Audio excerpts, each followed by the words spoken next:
Zyfra 发布了 Zaya 18B Diffusion Preview， 它把一个 MOE Autoregressive 模型转换成离散 Diffusion 模型，结果是推理上最高能拿到 7.7 成的加速。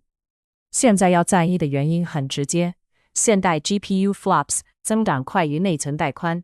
内存带宽成了在线推理的瓶颈。先把问题讲清楚，传统次回归解码逐 token 生成，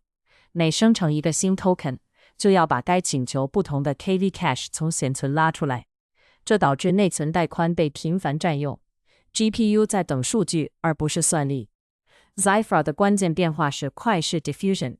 模型一次并行生成一个 block 内的多个 token， 在它们的实现里 block 大小是16 token， 这16个 token 共用同一个 KV cache， 从而把内存开销摊薄。技术上，他们没有从零开始训练 diffusion， 用了 tidar 风格的转换，在已有 Zaya 18B checkpoint 上做 mid training。文中写了约6000亿 token 的 diffusion 转换，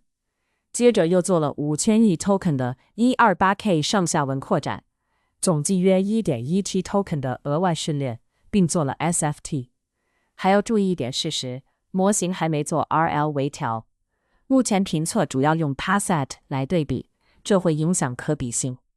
再说采样器这块，这是做工程决策时的核心开关。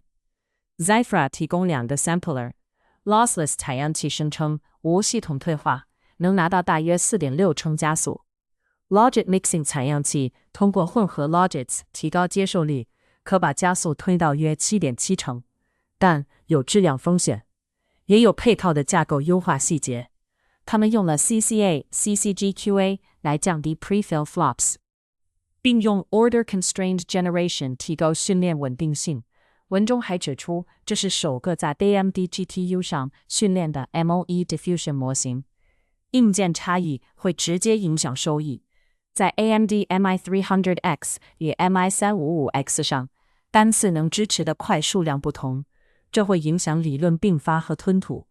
说到实操边界，先问自己3个问题：你的线上是不是被内存带宽限制？你的并发和 prefill 场景是不是短上下文但高频率？你能否部署到类似 MI300 系列这样的高 VRAM 卡？如果3条都满足，快式 diffusion 很有吸引力，因为它把推理负载从内存带宽绑定转成计算绑定，也就是说，在 FLOPS 更高的 GPU 上能更好利用算力。但这不是放之四海而皆准的灵药。如果你追求单请求超低延迟， Autoregressive 仍然可能更合适。如果你依赖已完成 RL 微调的模型，迁移成本和质量稳定性是大问题。推理占成熟度、采样 acceptance rate、回退方案也要算进工程成本。给出一个可复用的第一步验证流程，在目标 GPU 上做 micro benchmark 对比，同一 checkpoint 做2套推理，标准 autoreg 单 token decode versus block equal 实例的 diffusion。 对 diffusion 是2种 sampler， lossless 和 logit mixing， 记录指标，单位成本下的吞吐，平均延迟，内存带宽使用率 acceptance rate 以及 pass at。 还有几条工程校验建议：先用监控数据判断真实瓶颈是内存带宽还是 compute， 评估采样带来的质量漂移在你任务上的实际影响，估算改造推理站、监控 acceptance rate 和回退逻辑的工程成本。一个内行会先盯的信号是延迟预算，其次看硬件门槛，能不能上 MI300 类卡，